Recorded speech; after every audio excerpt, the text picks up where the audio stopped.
নমস্কাৰ জয় হিন্দ বন্ধু বান্ধৱীসকল আপোনালোকক সকলোক স্বাগতম জনাইছো মোৰ অন্য এটা নতুন ভিডিঅ'লৈ মোৰ নাম পিণ্টু দাস আৰু আপোনালোকে চাই আছে মোৰ ইউটিউব চেনেল দৰ্শনবীৰ ব্লগাৰ তো বন্ধু বান্ধৱীসকল আজিৰ ভিডিঅ'টোত মই আপোনালোকক জনাবলৈ চেষ্টা কৰিম যে আসাম পুলিচৰ এবিৰ ফাইনেল মেৰিট কিমান মাৰ্ক মাতিব পাৰে তো আগতে মই আপোনালোকৰ কাৰণে এটা ভিডিঅ' বনাইছিলাম যে এই আসাম পুলিচৰ ইউবিৰ কাটঅফ ফাইনেল কাটঅফ কিমান মাৰ্ক যাব পাৰে তো আজিৰ ভিডিঅ'টোত মই আপোনালোকক জনাবলৈ চেষ্টা কৰিম যে আসাম পুলিচৰ এবিৰ ফাইনেল কাটঅফ কিমান যাব পাৰে তো বন্ধু বান্ধৱীসকল আৰু লগতে আপোনালোকক মই জনাবলৈ চেষ্টা কৰিম যে আসাম পুলিচৰ নতুন ভেকেন্সি আহিব নে না আৰু যদিও আসাম পুলিচৰ নতুন ভেকেন্সি আহে তেনেহলে কেতিয়া আহিব পাৰে বা আৰু যদি মানে ভেকেন্সি আহে তেনেহলে কিমান মান ভেকেন্সি থাকিব এই বিষয়ে মই আপোনালোক আজিৰ ভিডিঅ'টোত জনাবলৈ চেষ্টা কৰিম তো ভিডিঅ'টো আৰম্ভ কৰাৰ আগতে মই আপোনালোকক কৈ দিছো যে আপুনি যদি মোৰ চেনেলটোত নতুনকৈ আহি আছে তেনেহলে চেনেলটো সাবস্ক্ৰাইব কৰি দিব আৰু লগতে বেল আইকনটো প্ৰেছ কৰি লগতে ভিডিঅ'টো শেয়াৰ কৰি আপোনাৰ লগৰ বন্ধু বান্ধৱীক শেয়াৰ কৰি দিব তাহক আৰু দেৰি নকৰি আজি ভিডিঅ'টো আৰম্ভ কৰোঁ তো বন্ধু বান্ধৱীসকল প্ৰথমতে মই জনাবলৈ চেষ্টা কৰিম যে আসাম পুলিচৰ এবিৰ ভেকেন্সি ফাইনেল কাটঅফ কিমান যাব পাৰে আমাৰ শ্ৰীভূমি ডিস্ট্ৰিক্টৰ তো বন্ধু বান্ধৱীসকল এই শ্ৰীভূমি ডিস্ট্ৰিক্টৰ বাইবাৰ কাৰণে মাতিছিল আমাৰ এই ৰিটেন আৰু ফিজিক্যাল দুটা মিলাই 82 মান মানে 82ৰ আশেপাশে আছিল মানে হেতু হল জেনাৰেলৰ মাৰ্ক আৰু আমাৰ এসসিৰ মাৰ্ক আছিল 79 সামথিং 79.50 ইয়াস 60 এনেকুৱা হ'ব আৰ কি তো এতিয়া কথা হল মানে ফাইনাল মেৰিট কিমান মাৰ্কত মাতিব পাৰে তো বন্ধু বান্ধৱীসকল আপোনাৰ যদি জেনাৰেলত নাম আহি আছে তেনেহলে আপুনি এই কাটঅফ তৈকে যদি আপোনাৰ এই 1 মাৰ্ক বা 2 মাৰ্ক বেছি আছে তেনেহলে আপোনাৰ চাকৰিটি 100% এই কনফাৰ্ম আছে আপোনাৰ যদি বাইবাত আপোনাৰ এই 3 মাৰ্ক দিয়া হয় তেনেহলে আপোনাৰ কাটঅফ তৈকে যদি 1 মাৰ্ক বা 2 মাৰ্ক বেছি থাকে এবিৰ কাৰণে কৈ আছো আৰ কি এটু তো তেনেহলে আপোনাৰ 100% চাকৰিটি কনফাৰ্ম হ'ব পাৰে আৰু আমাৰ জেনাৰেলৰ কাৰণে এটু হল যে আপোনাৰ যিমান মানে মাৰ্ক আছে তাৰ লগত আপুনি 3+ কৰি দিব আৰু কাটঅফটো আমাৰ মতে মানে তো মই 100% শিওৰ নহয় 84 85 এনেকুৱা যাব পাৰে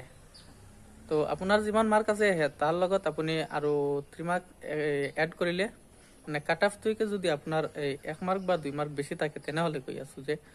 85ৰ আশেপাশে থাকিলে 85 86 হলে আপোনাৰ চাকৰিটি 100% এটো মই কৈ আছো যে 100% আপুনি চাকৰিটি পাই আছে আৰু এসসিৰ কাৰণে হল এসসিৰ কাৰণে যদি আপোনাৰ এসসিত গৈ আছিল আৰ কি 79+ সামথিং তো তেনেহলে আপোনাৰ আপোনাৰ মাৰ্কটো যদি 80 या 81 এনেকুৱা হয় তেনেহলে আপুনি তাৰ লগত আৰু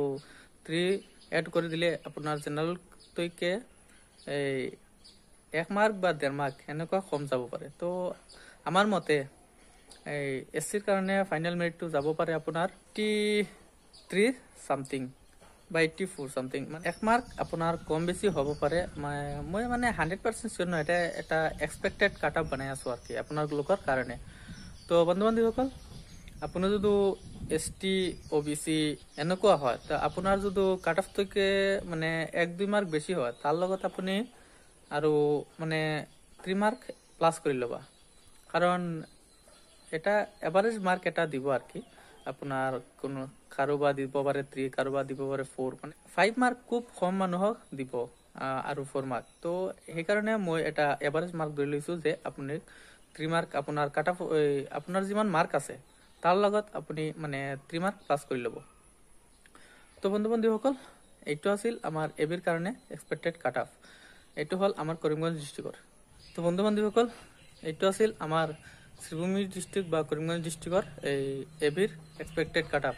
আৰু লগতে মই আপোনালোকক আৰু এটা কথা কৈ দিছো যে আপোনালোকে সকলোৱে মানে এতিয়া ৰিজাল্টৰ কাৰণে অপেক্ষা কৰি আছে যে ফাইনাল ৰিজাল্ট কেতিয়া দিব বা কেতিয়া দিব পাৰে তো মই আপোনালোকক জানাবলৈ চেষ্টা কৰিম যে ফাইনাল ৰিজাল্ট কেতিয়া দিব তো বন্ধু বান্ধৱীসকল খুব সম্ভৱত আপোনাৰ পূজাৰ আগতে ফাইনাল ৰিজাল্টটো দিব পাৰে এতিয়া বৰ্তমানে আমাৰ এই এডিআৰিৰ গ্ৰেড 4ৰ 3 বাইবা চলি আছে। তো আৰু কামাণ্ডোৰো আসাম কামাণ্ডোৰো মানে বাইবা হৈ গ'ল। তো সেই সব মানে মিলাই একেলগে এপইণ্টমেণ্ট দিব। কেইদিনমান আগতে CM ছাৰে কৈছে যে 10 অক্টোবৰত এপইণ্টমেণ্ট দিব। আৰু এতিয়া মানে প্ৰচেছটো চলি আছে বাইবাৰ প্ৰচেছটো। তো এটা কৈ আপোনাৰ এই ৰিজাল্ট আহি যাব। তো এতিয়া কথা হ'ল বন্ধু বান্ধৱীসকল যে এই নতুনকৈ ভেকেঞ্চি আহিবনে, যদি আহে তেনেহ'লে কেতিয়া আহিব বা কিমানমান ভেকেঞ্চি থাকিব। তো বন্ধু বান্ধৱীসকল 10 অক্টোবৰত এপইণ্টমেণ্ট দিব। তাৰ পাছত আপোনাৰ CM ছাৰে কৈছে যে নৱেম্বৰত এই নতুন ভেকেঞ্চি ওলাইব। তো লগতে আপোনাৰ পুলিচৰো থাকিব, SI থাকিব, কামাণ্ডোৰ 100% ক'ব পৰা নাই, থাকিলে থাকিব পাৰে। আৰু লগতে আপোনাৰ 3rd গ্ৰেড 4th গ্ৰেড এইবিলাকৰ থাকিব। তো যদিও ভেকেঞ্চি থাকে আমাৰ এই ডিফেন্সৰ পুলিচৰ কাৰণে থাকিব প্ৰায় মানে বালমান এটা ভেকেঞ্চি থাকিব, 4-5 হাজাৰ ভেকেঞ্চি থাকিব। তো কেইদিনমান আগতে CM ছাৰে কৈছিলে যে মানে পুলিচত এটাও খালী পদ নাথাকে। তো সেইকাৰণে কৈ আছোঁ মানে এটা বালমান ভেকেঞ্চি থাকিব। তো বন্ধু বান্ধৱীসকল এইটো আছিল আজিৰ ভিডিঅ'টো কেনেকুৱা লাগিছে আপোনালোকে কমেণ্ট কৰি জনাব। আৰু লগতে ভিডিঅ'টো লাইক এটা কৰি দিব। আৰু লগতে আপোনাৰ লগৰ বন্ধু বান্ধৱক ভিডিঅ'টো শ্বেয়াৰ কৰি দিব। আজিৰ ভিডিঅ'টোত ইমানেই আছিল। আৰু আকৌ একটা নতুন ভিডিঅ' লৈ আপোনালোকৰ কাৰণে লৈ আহিম।